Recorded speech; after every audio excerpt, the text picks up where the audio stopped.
जो largest opposition है उत्तर प्रदेश के, उनके आमंत्रित करता हूं। सुनील जी, स्वागत आपका। आपकी party one nation one election का विरोध क्यों और किस बुनियाद पर कर रही है?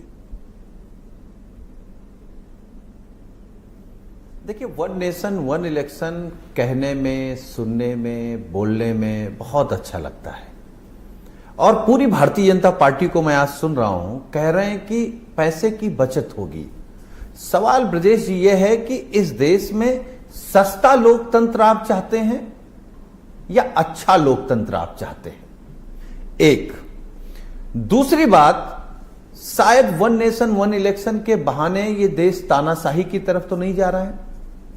और मैं बड़ी जिम्मेदारी के साथ कह सकता हूं, केंद्र सरकार और बीजेपी देश को गुमराह कर रहे हैं वन नेशन वन इलेक्शन के नाम पे।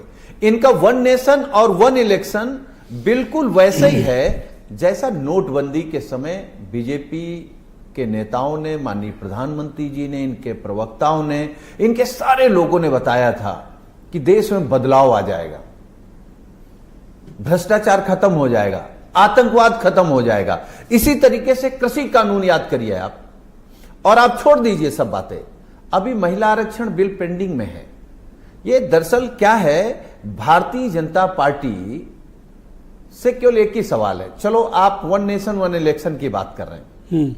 एक तो आपके पास सबसे अच्छा मौका था, आप खुद बहुमत में थे और 2024 में आप लोकसभा के साथ करा लेते वन नेशन वन इलेक्शन। क्यों नहीं कराएं? एक, क्योंकि अब माननीय प्रधानमंत्री जी बहुत कमजोर हो चुके हैं, लाचार हैं और लचर व्यवस्था में सरकार चला रहे हैं। अगर कोई लाचारी में इस तरह के रिवोल्यूशनरी प्रपोजल ला रहा है तो ये आपको चिंता करनी चाहिए, क्योंकि 27 में यूपी का चुनाव है।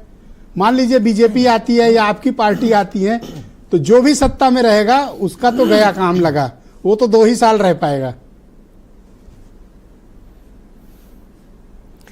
देखिए, मुझे लगता कि बहुत अव्यवहारिक है ये अब चिंता हुई उनका प्रस्ताव। आप थोड़ा चिंतित दिख रहे हैं। कर रहे हैं कि जब आपके पास नंबर थे ब्रजेश जी, नहीं, अरे कोई चिंतित नहीं, जो आने वाला है उसको क्या चिंतित है? चिंतित तो वो हैं जो जाने वाले हैं। हम कह रहे हैं यही वन नेशन वन इलेक्शन अगर 24 में होता जी, तो बुलडोजर बाबा भी चले गए होते और बड़े बाबा भी चले गए होते, छुट्टी हो गई होती। अब हमको 27 का इंतजार नहीं करना पड़ता, लेकिन हम भी 27 का इंतजार कर रहे हैं और देश की जनता भी 27 का इंतजार कर रही। सवाल यह है कि जब आपने एक बात कही कि बहुत आसान बिल नहीं है ये, संविधान संशोधन बिल लाना पड़ेगा, तो मेरा सवाल केवल एक है कि जब आपके पास संख्या थी 10 साल, जब संविधान संशोधन बिल आप ला करके वन नेशन वन इलेक्शन करा सकते थे, तो आपने क्यों नहीं कराया? अभी 4 राज्यों के चुनाव देखिए ब्रजेश जी, 2 राज्यों के करा रहे हैं, 2 के छोड़ दिए। आपने क्यों नहीं महाराष्ट्र कराया? क्यों नहीं झारखंड कराया? क्यों नहीं उत्तर प्रदेश की 10 सीटें उपचुनाव होना है वो क्यों नहीं करा रहे हैं? क्योंकि वहां आपको खरीद फरोख्त करनी है, वहां आप देख रहे हैं कि हमारे खिलाफ नाराजगी कम हो जाए। तो ये केवल जुमला है, नोटबंदी जैसा, कृषि कानून जैसा और महिला बिल आरक्षण जैसा। ये नहीं चाहते हैं कि देश आप के तो खुला विरोध कर रहे हैं तो इसलिए अपने आप पर आपके पुरानी राजनीतिक पार्टनर अपने आप को मजबूत मायावती जी की पार्टी, कर रही। आपकी पुरानी पॉलिटिकल पार्टनर मायावती जी की पार्टी खुला सपोर्ट कर रही हैं, ट्विटर पर लिख के बाकायदा बधाई उधाई चला रही हैं।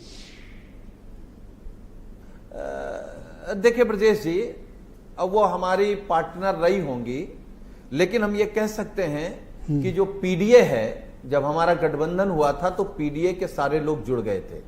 गठबंधन हटा, बहन जी अकेले गई हैं, पीडीए माननीय अखिलेश यादव जी के साथ है। पीडीए इंतजार कर रहा है 2027 का, और पीडीए सिर्फ उत्तर प्रदेश में चला है, अभी ये पूरे देश में चलेगा। बहुत शुक्रिया आपका, बहुत धन्यवाद।